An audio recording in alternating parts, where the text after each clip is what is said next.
ফ্যাসিস্টের দোসরদের চক্রান্ত ঠেকাতে ঐক্যের ডাক বেগম জিয়ার, দ্রুত সংস্কার করে নির্বাচনের আহ্বান। ভোট নিয়ে ধূম্রজাল তৈরির ষড়যন্ত্র দেখছেন তারেক রহমান। নতুন রাজনৈতিক দলের শীর্ষ 4 পদে থাকছেন নাহিদ আখতার, হাসনাত সার্জিস। ডান বাম নয়, মধ্যম পন্থার জনগণমুখী রাজনীতির আশা। তরুণদের উপর আস্থা রাখছেন বিশেষজ্ঞরা। গুজব ছড়িয়ে বুদ্ধিবৃত্তিক কাজ দমিয়ে রাখার চেষ্টা করছে পতিত স্বৈরাচাররা, বললেন প্রেস সচিব। মানুষের প্রত্যাশাকে প্রাধান্য দিয়ে দেশ গড়ার আহ্বান। এবং করোনাকালে $700 মিলিয়ন দুর্নীতি, স্বাস্থ্যের সাবেক ডিজি সহ 14 জনকে দুদকে তলব। সন্দেহজনক লেনদেনে সাবেক মন্ত্রী আব্দুর রহমানের বিরুদ্ধে মামলা।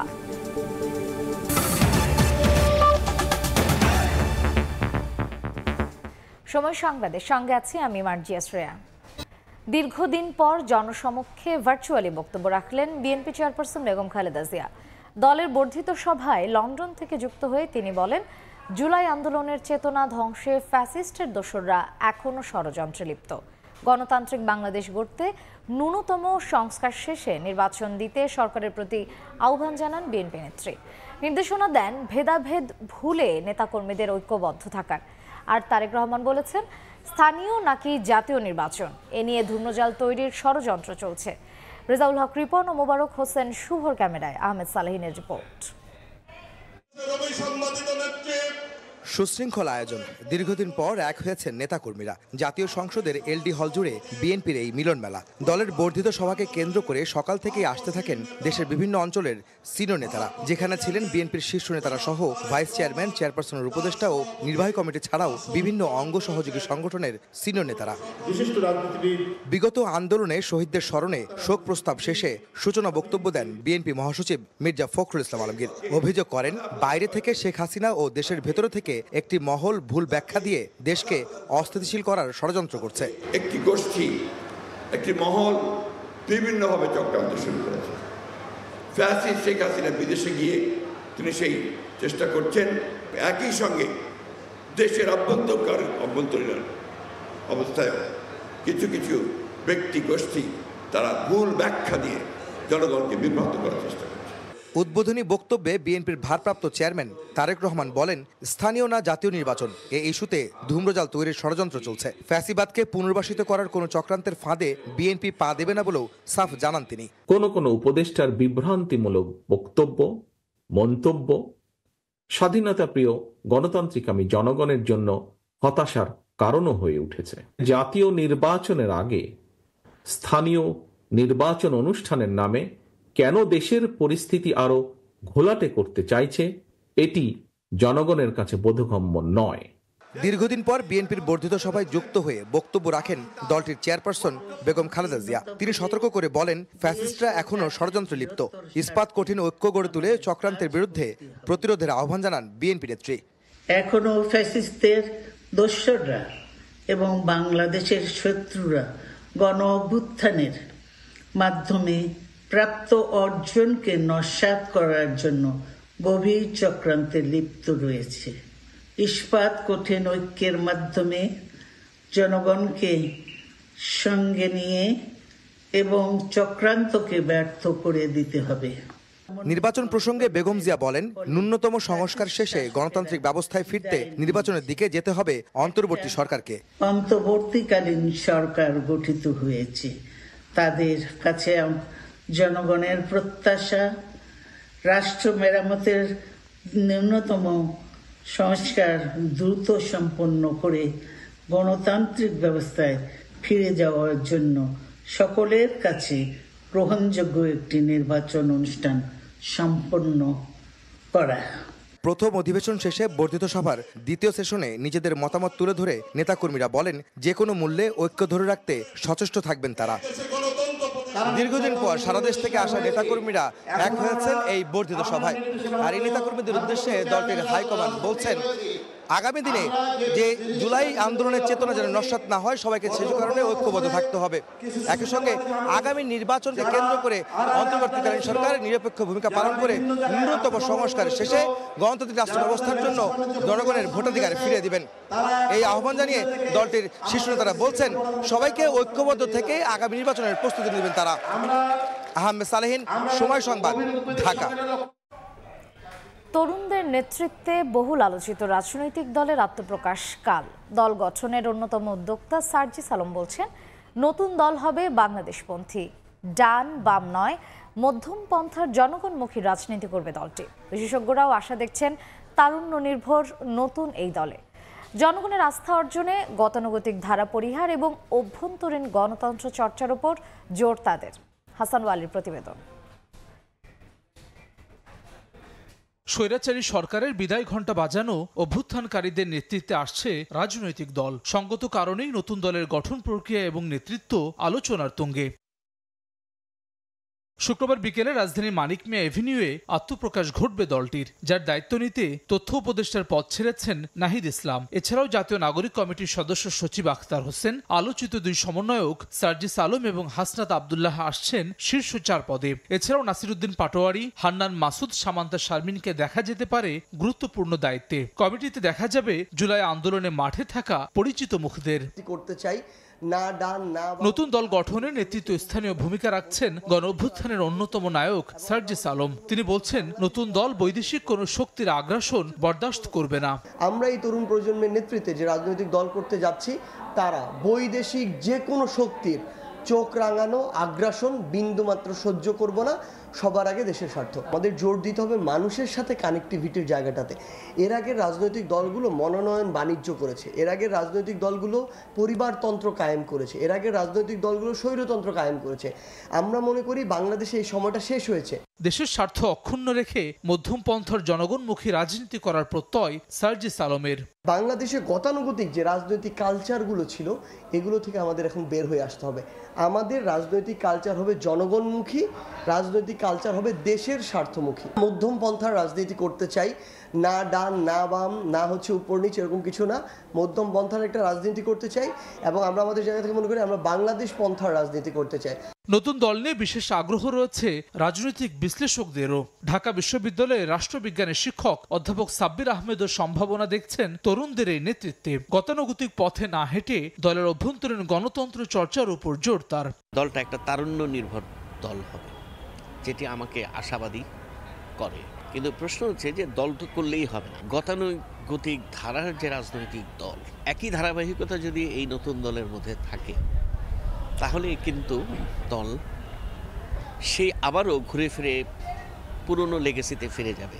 অনেকটা একই রকম মত ডক্টর রাশেদা রওনক খানের। দল গঠনের পর অন্যান্য রাজনৈতিক দলের সঙ্গে বৈরিতা এড়াতে কৌশলী হওয়ার পরামর্শ তার। অন্যান্য রাজনৈতিক দল, বিশেষ করে বাংলাদেশের দুটি বড় রাজনৈতিক দল থেকে পথ চলায় যে ধরনের ভুলগুলো হয়েছে সেগুলো শুধবে, এটা সকলের প্রত্যাশা। একজন নাহিদ ইসলাম পদত্যাগ করেছে, কিন্তু অন্যান্য আরও কয়েকজন আছেন, 2 জন আছেন, তারা যদি সংশ্লিষ্ট থাকেন এবং তারা যেহেতু এই আন্দোলনের সাথে সংশ্লিষ্ট ছিলেন, তাদেরকে নিয়েও প্রশ্ন আসতে পারে। এই সকল মানে সরকারে থাকা অবস্থায় রাজনৈতিক দল করলে যেটা বিএনপির ক্ষেত্রেও বলা হয়ে থাকে, সেরকম তাদের ক্ষেত্রেও বলা হবে, এটা খুব স্বাভাবিক। এখন সরকার থেকে নিজেদের অবস্থানটাকে দূরত্ব তৈরি করার কি প্রক্রিয়া হতে পারে, সেটা তাদেরকেই বিবেচনা করতে হবে। নাগরিক কমিটির সূত্র বলছে, শুক্রবার প্রাথমিকভাবে শতাধিক সদস্যের আহ্বায়ক কমিটির যাত্রা শুরু হবে, পরবর্তীতে যা বাড়তে পারে।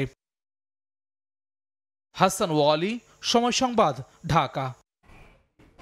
রাজধানীর মানিক মিয়া এভিনিউতে আগামীকাল বিকেলে তরুণদের নেতৃত্বে নতুন রাজনৈতিক দলের নাম ঘোষণা ঘিরে চলছে শেষ মুহূর্তের প্রস্তুতি। এই মুহূর্তে সেখানে আছেন রিপোর্টার জুম্মান সাদিক জ্যাভলিন। সরাসরি যাচ্ছি তার কাছে।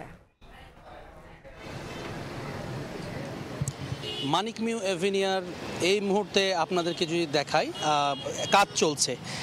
বহুল আলোচিত, অনেকের কাছে বহুল আকাঙ্ক্ষিত, যারা বড় রাজনৈতিক দলগুলো যারা পূর্ব পরিচিত, দীর্ঘদিন থেকে বাংলাদেশের রাজনীতিতে যাদের নাম উচ্চারিত হয়, এর বিকল্প হিসেবে যারা অন্য কোনো নতুন দলের প্রত্যাশায় ছিলেন, তারা বিশেষ করে আগ্রহে আছেন, কেননা আগামীকাল সেই দলের নাম ঘোষণা করা হবে। বিশেষ করে যারা জুলাই আগস্টের গণ অভ্যুত্থানে যেই নেতৃত্ব দিয়েছেন, তাদের বেশিরভাগ নেতাদেরকে কিন্তু আমরা দেখব মূলত 2টি প্ল্যাটফর্মের, জাতীয় নাগরিক কমিটি এবং বৈষম্য বিরোধী ছাত্র আন্দোলন, যে মূল যেই প্ল্যাটফর্ম এই আন্দোলনের নেতৃত্ব দিয়েছে বা আন্দোলন গড়ে তুলেছে, সেই নেতারা কিন্তু এখানে থাকবেন এবং কালকে সেই দলের নামটি ঘোষণা করা হবে।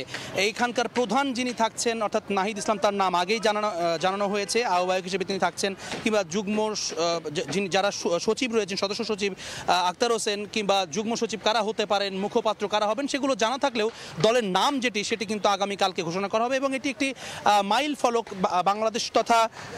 বাংলাদেশ তথা এই উপমহাদেশের রাজনীতিতে। সেটি হচ্ছে জনগণের কাছ থেকে আসলে রাজনৈতিক দলের কি ম্যান্ডেট হবে, তারা কি প্রক্রিয়ায় চলবে, কেমন রাজনীতি আসলে তারা চান, নামটি কেমন হবে, তাদের মূল লক্ষ্য কী হবে, উদ্দেশ্য কী হবে, সমস্ত কিছু জনতা যা চায় সেই হিসেবে তারা ঠিক করবেন। এই মূল লক্ষ্য নিয়ে কিন্তু তারা একটি সার্ভে করেছেন, প্রতিটি উপজেলা পর্যায়ে তারা মতামত নিয়েছেন, সাধারণ মানুষের কাছে, বিভিন্ন শ্রেণী পেশার মানুষের কাছে গিয়েছেন এবং দীর্ঘ একটি কর্মযজ্ঞের এই পুরো 1 মাস ধরে তারা এই সার্ভে করেছেন এবং সেখান থেকে কিন্তু তারা নামও জানতে চেয়েছেন যে কোন নামটির পক্ষে আসলে জনতার ভোট পড়ে। সেখান থেকে বিভিন্ন নাম আসলে এখানে এসেছে, সেই নামগুলো আমরা বিভিন্ন সময় দেখেছি, সোশ্যাল মিডিয়া থেকে শুরু করে বিভিন্ন পত্রিকাতে কিংবা টেলিভিশনের পর্দায় আমরা বিভিন্ন জায়গায় দেখেছি। তবে চূড়ান্ত আসলে কোন নামটি করা হয়েছে সেটি এখন পর্যন্ত জানা যায়নি। অফিসিয়াল যে ঘোষণা সেটি আগামীকালকে কিন্তু মানিক মিয়া এভিনিউতে জানা যাবে। তো আমরা দেখছি আসলে এখানে যে মঞ্চ প্রস্তুত করার জন্য যে কাজ সেটি চলছে এবং মানিক মিয়া এভিনিউ সংসদ ভবনের ঠিক সামনের সড়ক আটকে এটি কালকে বিকেল 3টায় এই অনুষ্ঠানটি শুরু হবে, আত্মপ্রকাশ অনুষ্ঠান, সেটির প্রস্তুতি এখনও পর্যন্ত এখানে আমরা চলছে এবং ইতোমধ্যে যেই নিরাপত্তাজনিত যে বিষয়গুলো সেগুলো কিন্তু নিশ্চিত করা হচ্ছে বলে আমরা যতদূর জানতে পেরেছি। তো এই ছিল আমার কাছে এখনও পর্যন্ত আত্মপ্রকাশ অনুষ্ঠানের নতুন রাজনৈতিক দলের সবশেষ খবর। সরাসরি ছিলাম মানিক মিয়া এভিনিউতে। গণতান্ত্রিক ছাত্র সংসদের পূর্ণাঙ্গ কমিটি ঘোষণা করেছে সংগঠনটি। বৃহস্পতিবার বিকেলে ঢাকা বিশ্ববিদ্যালয় ক্যাম্পাসে মধুর ক্যান্টিন প্রাঙ্গণে আয়োজিত এক সংবাদ সম্মেলনে কমিটির নামীয় তালিকা প্রকাশ করা হয়। গণতান্ত্রিক ছাত্র সংসদের কমিটিতে ঠাঁই পেয়েছে ঢাকা বিশ্ববিদ্যালয়ের বাইরের প্রতিষ্ঠানের শিক্ষার্থীরাও। বেসরকারি বিশ্ববিদ্যালয়, মাদ্রাসা ও কারিগরি শিক্ষা প্রতিষ্ঠানের শিক্ষার্থীদেরও রাখা হয়েছে কমিটিতে। সংবাদ সম্মেলনে বলা হয়, ছাত্র সংসদের কেন্দ্রীয় কমিটিতে বয়স সীমা সর্বোচ্চ 28 বছর। নেতৃত্বে আসা যাবে ভর্তির 7 বছরের মধ্যে। এর আগে বুধবার বিকেলে আয়োজিত সংবাদ সম্মেলনে কমিটি ঘোষণাকে কেন্দ্র করে সৃষ্ট সংঘর্ষের বিষয়টি অনাকাঙ্ক্ষিত উল্লেখ করে আবু বাকের মজুমদার জানান, ভুল তথ্যের কারণে এমন ঘটনা ঘটেছে।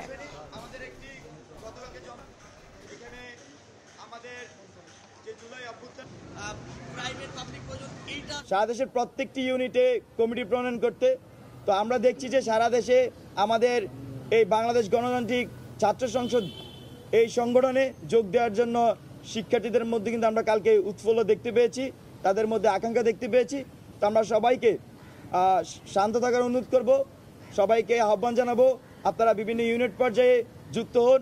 আমাদের ইতিমধ্যে আমরা যে কেন্দ্রীয় কমিটি গঠন করেছি সেই কমিটি সারা দেশের বিভিন্ন ইউনিটে, বিভিন্ন সংসদে তারা কমিটি আহ্বান করবেন এবং কমিটি প্রণয়ন করবেন। স্বৈরাচারের দোসররা গুজব ছড়িয়ে বুদ্ধিবৃত্তিক কাজ দমিয়ে দেওয়ার চেষ্টা করছে বলে অভিযোগ করছেন প্রধান উপদেষ্টার প্রেস সচিব শফিকুল আলম। বলেন, পরাজিত শক্তির অপচেষ্টা রুখে দিতে তরুণদের এগিয়ে আসতে হবে। দুপুরে ঢাকা কলেজ সাংবাদিক সমিতি আয়োজিত কর্মশালায় এসব কথা বলেন তিনি।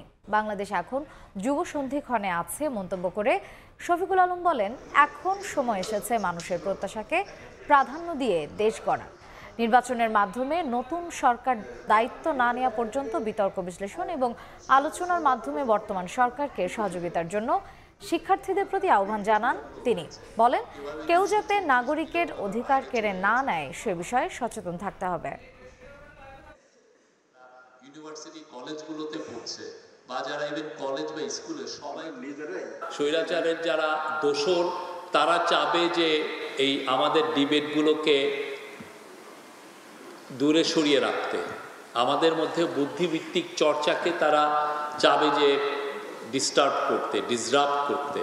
তারা প্রতিদিন ফেসবুকে মিথ্যা নিউজ দিবে, মানুষকে বিভ্রান্তিতে ছড়াবে। ছোট ছোট গ্রুপ হয়ে আপনারা এই কাজগুলো করবেন, ঠেকিয়ে দিবেন যে না, এই নিউজটা, এই তথ্যটা ভুল, এই তথ্যটার মধ্যে সমস্যা আছে। আপনারা ডিবেট করেন, কি বাংলাদেশ আপনারা চান, কতটুকু কি রকমের বাংলাদেশ চান, এখানে মানুষের অধিকারটা কিরকম হবে।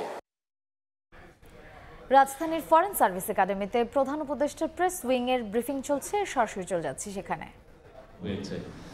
আর গ্রুপে দিয়ে দেওয়া হচ্ছে এই বিষয়টা আমরা আবার আপনাদেরকে গ্রুপে দিব, আপনারা একটু দেখে নেবেন।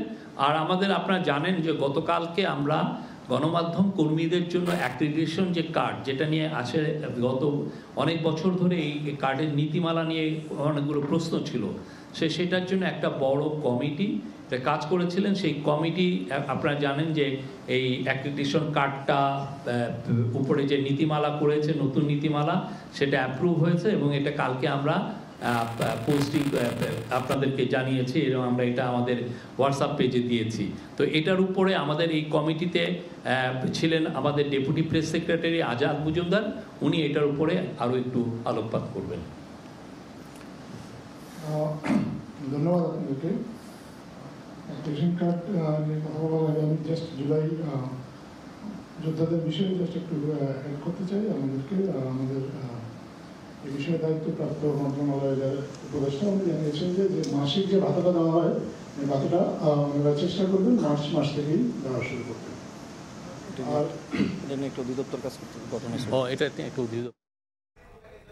রাজধানীর ফরেন সার্ভিস একাডেমিতে প্রধান উপদেষ্টার প্রেস উইং এর ব্রিফিং চলছে, এতক্ষণ আমরা সরাসরি সেখানেই ছিলাম।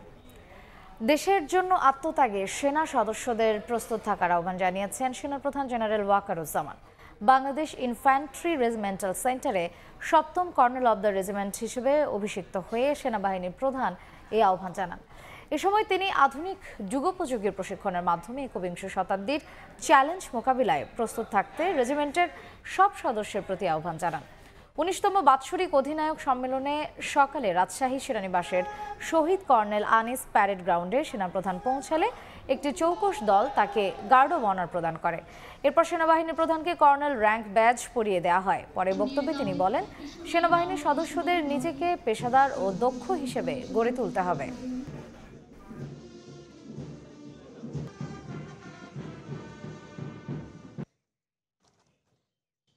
কর্নেল অব দি রেজিমেন্ট হিসাবে আমি বাংলাদেশ ইনফ্যান্ট্রি রেজিমেন্টের প্রত্যেকটি সদস্যকে পেশাদার ও সুপ্রশিক্ষিত হিসাবে গড়ে তুলতে সর্বদা বদ্ধপরিকর।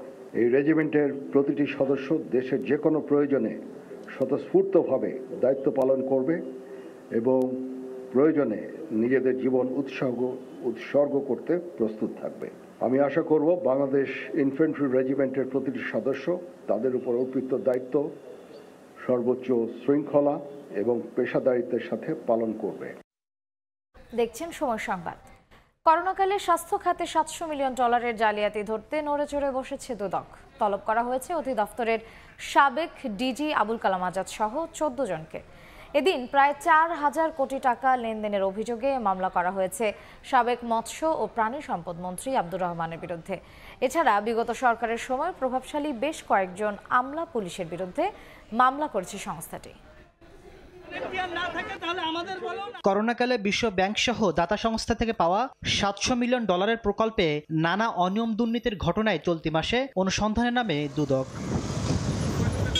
এবার তৎকালীন প্রকল্প কর্মকর্তা ইকবাল কবির, স্বাস্থ্য অধিদপ্তরের সাবেক ডিজি আবুল কালাম আজাদ, অতিরিক্ত মহাপরিচালক সহ 14 জনকে আগামী 2 ও 3 মার্চ তলব করেছে সংস্থাটি। এদিন আওয়ামী লীগের প্রেসিডিয়াম সদস্য ও সাবেক মন্ত্রী আব্দুর রহমানের বিরুদ্ধে মামলা করেছে দুদক। মামলায় আব্দুর রহমান ও তার স্ত্রীর বিরুদ্ধে 4,000 কোটি টাকার সন্দেহজনক লেনদেন ও 7 কোটি টাকার অবৈধ সম্পদ অর্জনের অভিযোগ আনা হয়েছে। পাবলিক সার্ভেন্ট হিসাবে দায়িত্ব পালনকালে অপরাধমূলক অসদাচরণ এবং ক্ষমতার অপব্যবহারের মাধ্যমে প্রাপ্ত অর্থ বা সম্পত্তির অবৈধ উৎস গোপন বা আড়াল করার উদ্দেশ্যে স্থানান্তর, রূপান্তর এবং হস্তান্তর করার অপরাধ প্রাথমিক অনুসন্ধানকালে প্রমাণিত হয়েছে। মামলা হয়েছে গাজীপুর মেট্রোপলিটন পুলিশের সাবেক কমিশনার মোল্লা নজরুল ইসলাম, সাবেক স্বরাষ্ট্র মন্ত্রণালয়ের যুগ্ম সচিব ধনঞ্জয় কুমার দাস এবং স্বরাষ্ট্রের সাবেক জনসংযোগ কর্মকর্তা শরীফ মাহমুদ অপুর বিরুদ্ধে। অস্বাভাবিক ও সন্দেহজনক লেনদেন পূর্বক হস্তান্তর, স্থানান্তর এবং রূপান্তর করার অপরাধ প্রাথমিকভাবে প্রমাণিত হয়েছে। এই কারণে তার বিরুদ্ধে দুর্নীতি দমন কমিশন আইন 2004, দুর্নীতি প্রতিরোধ আইন 1947 এবং মানি লন্ডারিং প্রতিরোধ আইন 2012 এর সংশ্লিষ্ট ধারায় একটি মামলা রুজু হয়েছে। দুদক মহাপরিচালক জানান, আব্দুল মমিনের নেতৃত্বে বর্তমান কমিশন কোনো দুর্নীতিবাজকে দায় মুক্তি দেয়নি। কোনো মামলায় বা কোনো অনুসন্ধানে কোনো দায় মুক্তির ঘটনা নেই। তাসলিম তৌহিদ, সময় সংবাদ, ঢাকা। বেক্সিমকো শিল্প পার্কের 14টি কারখানা কাল থেকে পুরোপুরি বন্ধ থাকবে। 9 মার্চ থেকে শ্রমিক কর্মচারীদের বকেয়া 525 কোটি 46 লাখ টাকা পরিশোধ করা হবে। সচিবালয়ে এক ব্রিফিংয়ে শ্রম উপদেষ্টা এম শাখাওয়াত হোসেন জানিয়েছেন, বেক্সিমকোকে ঋণ দেওয়ার সঙ্গে সংশ্লিষ্ট ব্যাংক ও কোম্পানির কর্মকর্তাদের বিরুদ্ধেও নেওয়া হবে ব্যবস্থা। এদিকে সেনাপ্রধানের বক্তব্য প্রসঙ্গে উপদেষ্টা বলেছেন, না বুঝে কোনো কথা বলেননি সেনাপ্রধান। 5 আগস্ট আওয়ামী লীগ সরকার পতনের পর গত ডিসেম্বরে বন্ধ করে দেয়া হয় শেখ হাসিনার বেসরকারি শিল্প ও বিনিয়োগ উপদেষ্টা সালমান এফ রহমানের মালিকানাধীন প্রতিষ্ঠান বেক্সিমকো শিল্প পার্কের 16টি কারখানা। আদালতের নির্দেশে বেক্সিমকো গ্রুপের সব সম্পত্তি রক্ষণাবেক্ষণে রিসিভার নিয়োগ করে বাংলাদেশ ব্যাংক। এরপর থেকেই সব কারখানা খুলে দেয়া ও বেতন ভাতার দাবিতে আন্দোলন করছেন শ্রমিক কর্মচারীরা। প্রশ্ন উঠেছিল, রিসিভার নিয়োগের পরও কেন কারখানাগুলো বন্ধ হয়ে গেল। বৃহস্পতিবার সকালে সচিবালয়ে আয়োজিত এক ব্রিফিংয়ে শ্রম ও কর্মসংস্থান উপদেষ্টা জানালেন, আগামী 9 মার্চ থেকে বেক্সিমকো শিল্প পার্কের সব শ্রমিক কর্মচারীর বকেয়া পাওনা পরিশোধ করা শুরু হবে। এর আগে সম্পূর্ণ বন্ধ ঘোষণা করা হবে সেখানকার 14টি কারখানা। এছাড়া ঋণ প্রদানের সঙ্গে জড়িতদের বিরুদ্ধেও নেওয়া হবে ব্যবস্থা। 31,669 শ্রমিক এবং 1,565 জন কর্মকর্তার পাওনা বাবদ টাকা আগামী 9 তারিখের ভিতরে যে যার পাঠা পেয়ে যাবেন। অর্থ বিভাগের ব্যয় খাত হতে 325 কোটি ও 46 লক্ষ টাকা শ্রম মন্ত্রণালয় থেকে লোন হিসাবে আমরা দিচ্ছি 200 কোটি। Bangladesh bank, security exchange commission, যারা যারা ইনভলভ এই টাকা দেওয়ার পিছনে প্রত্যেকের বিরুদ্ধে ইনকোয়ারি হবে এবং প্রত্যেকের বিরুদ্ধে মামলা করতে হবে। ব্রিফিংয়ে ওঠে সেনাপ্রধানের সম্প্রতি দেয়া বক্তব্যের প্রসঙ্গ। জানিয়ে শ্রম উপদেষ্টা ও সাবেক সেনা কর্মকর্তা শাখাওয়াত হোসেন বললেন, সেনাপ্রধান না বুঝে কিছু বলেননি। সেনাপ্রধান আমার জন্য অনেক উঁচু স্তরের লোক, তিনি একটি বাহিনী চালাচ্ছেন এবং তিনি কোনো কথা না বুঝে বলেন নাই। আর আমি যতটুকু ওনাকে চিনি, ভেরি স্ট্রেট ফরওয়ার্ড ম্যান। শুক্রবার থেকে সম্পূর্ণভাবে বন্ধ হতে যাওয়া শিল্প পার্কের 14 কারখানায় কর্মকর্তা কর্মচারী 33,234 জন। কোনো শ্রমিকের চাকরি যাক, এটা আমরা চাইনি। প্রসূন আশিস, সময় সংবাদ, ঢাকা। রমজান সামনে রেখে রাজধানীর বাজারে বেড়েছে ইফতার ও সেহরির প্রয়োজনীয় পণ্যের বেচাকেনা। ডাল, বেসন সহ বেশিরভাগ পণ্যের দাম ক্রেতার নাগালে থাকলেও ঊর্ধ্বমুখী ছোলার দাম। এদিকে রমজানে পণ্য সরবরাহে ঘাটতি হবে না জানিয়ে ভোক্তা দফতরের মহাপরিচালক বলেছেন, বাড়ানো হয়েছে নজরদারি। কারওয়ান বাজারের মুদির দোকানগুলোর এই ভিড়ই বলে দেয় দুয়ারে কড়া নাড়ছে পবিত্র রমজান। বিক্রেতারা বলছেন, সপ্তাহ ব্যবধানে বিক্রি বেড়েছে কয়েক গুণ। ইফতার ও সেহরিতে প্রয়োজনীয় সব পণ্যেরই সরবরাহ স্বাভাবিক। তাদের দাবি, গত বছরের তুলনায় দামও কম। গত বছর তুলনায় হারে এবারে মোটামুটি জিনিসটা অনেক অংশের কম, এমনকি আপনার প্রত্যেকটা জিনিসে মোটামুটি মানুষের কয়েক নাগালের ভিতরে। কিছু কিছু জিনিস একটু কমছে, আবার কিছু জিনিসের একটু বাড়ছে। গত বছর যেমন ছিল আমার কাছে মনে হচ্ছে ঠিক তেমনই। বর্তমান বাজারে প্রতি কেজি ছোলা 110 থেকে 120, চিনি 120 থেকে 125, মানভেদে বেসন 80 থেকে 120 আর অ্যাঙ্কর ডাল বিক্রি হচ্ছে 70 থেকে 80 টাকায়। যেখানে গত বছর মানভেদে ছোলা 125 থেকে 140, চিনি 130 থেকে 135 আর বেসন বিক্রি হয়েছে 100 থেকে 120 টাকা কেজিতে। সবকিছুই বাজার আগের মতোই আছে, কোনো কিছু বাড়ে নাই, কিন্তু কিছুটা কমতির দিকেও আছে। যেমন যেগুলো মসুর ডাল বা ডালের আইটেম যেগুলো। চিনি আগের বারে ছিল 145 টাকা কেজি, এখন চিনি চলতেছে এবারে 120 টাকা করে।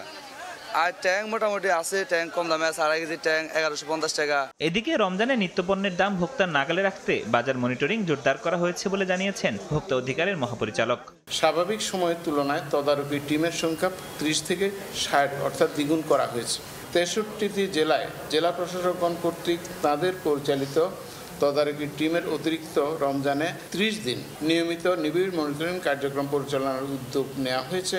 রমজানে নিত্যপণ্যের বাজারে সংকট তৈরিকারীদের আইনের আওতায় আনা হবে বলে হুঁশিয়ারি ভোক্তা অধিদপ্তরের মহাপরিচালকের।